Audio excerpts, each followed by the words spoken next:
ඔන්න දෝසෙ කන්න ආස ඔයාලට රසම රස ලේසියෙන් හදන්න පුළුවන් දෝසෙ රෙසිපි එකක් මම අරන් ආවා. මේ දෝසෙ එක හදන්න උඳු වැටයි පාන් පිටි පාවිච්චි කරලා හරිම ලේසියි. ඒ වගේම තමයි හරිම රසයි. එහෙනම් අපි හදන විදිහ බලමු. මම මෙතන උඳු වැට කෝප්ප එකක් අරන් තියෙනවා. ඔයගොල්ලන්ට උඳු වැට වෙනුවට උඳු පිටි ගන්නත් පුළුවන්. මේකට මම උළු හාල් වලින් තේ හැඳි භාගයක් පමණ එකතු කරගෙන වතුර දාලා පැය 4ක් විතර පෙඟෙන්න තියෙනවා. පැය 4ක් පෙඟුණාට පස්සේ මේ ටික මම ගොඩක් හොඳට හොද ගන්නවා. උඳු වැට ටික කඩෙන් ගත්ත නිසා මම ටිකක් වැඩි වෙලාවක් හොඳට හොද ගන්නවා. හොදගෙන ඒ වතුර අයින් කරගෙන ආයෙත් අලුතෙන් වතුර ටිකක් එකතු කරගෙන මම මේ ටික බ්ලෙන්ඩර් එකකින් අඹර ගන්න තමයි යන්නේ. බ්ලෙන්ඩර් එකට දාලා ගොඩාක් ලේසියෙන් උඳු වැට ටික අඹර ගන්න පුළුවන්. මේ විදිහට බ්ලෙන්ඩර් එකට උඳු වැට ටික අවශ්‍ය ප්‍රමාණයට වතුරත් එක්ක දාලා අඹර ගන්නවා. මේක කෑලි නැති වෙන්න හොඳට හීනියට ඇඹරෙනවා. ඉතින් ඊට පස්සේ බලන්නකෝ මේ විදිහට හොඳට දැන් අපේ උඳු මිශ්‍රණය ඇඹරිලා තියෙනවා. මේක මම පිපෙන්න තියෙන භාජනයට එකතු කරගන්නවා. මේ විදිහට අපේ අඹරගත්තු උඳු ටික එකතු කරලා ඊට පස්සේ මේකට මම පාන් පිටි වලින් කෝප්ප දෙකක් එකතු කරනවා.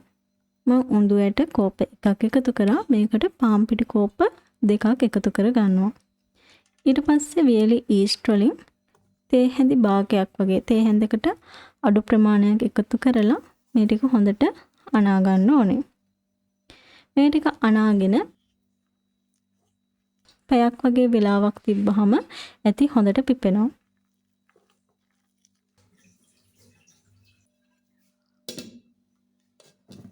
ඉතින් ඒ අතරේ මම දෝසෙ කන්න ඔන්න රසම රස කැරට් අල වට්ටක්කා බටු මේ දේවල් එකතු කරපු හොද්දක් හදාගත්තා. ඒ වගේම මේ සම්බෝල නම් හරිම රසයි. මේකට මම මිංචි කොළ, කඩපිංචා කොළ, සුදු ලුණු, ගම්මිරිස් ලුණු වගේ ගොඩක් දේවල් එකතු කරලා හදාගත්තා. ඔන්න දැන් පැයකට වගේ පස්සේ දෝසෙ මිශ්‍රණය හොඳට පිපිලා තියෙනවා.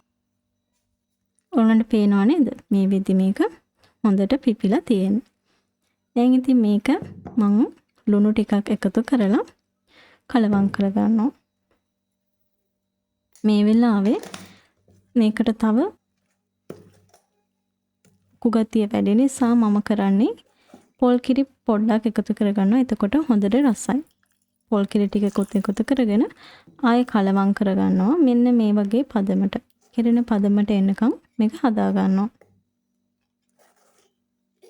දැන් ඉතින් මම මේ අද දෝසෙ හදන්නේ මම රොටේ හදන තැටියේ මේ තැටියේ තමයි. තැටිය ලිපේ තියලා මේකේ පිරිසුදු රෙදි කෑල්ලකින් මේ විදිහට තෙල් ටිකක් දාගෙන පිහිනම් දෝසෙ හදලා බලමු. ඔයාලට non stick තැටියක් තියෙනවා නම් තෙල් ඕනෙත් නැ ලේසියෙන් හදා ගන්න පුළුවන්. මට තියෙන්නේ මේ තැටිය.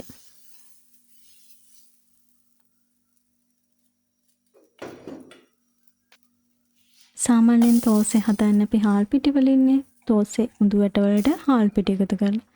ඒ වගේම තමයි උඳු වැට වලට පාන් පිටි එකතු කරලා මේ හදන මේ දෝසෙ එකත් හරිම රසයි. හොඳට පාටට සුවඳට දෝසෙ එක හැදෙනවා. ඔයාලා දෝසෙ කන්න ආස කෙනෙක් නම් මේ විදිහට try කරලා බලන්න. හරිම ලේසි. ඔක් ලේසියට හදා ගන්න පුළුවන්. එම තමයි රසයි. ඉතින් හදපු දෝසෙ ටික නම් ඔන්න ෆොටෝ ගන්න මට ඉතුරුන්නේ නැහැ.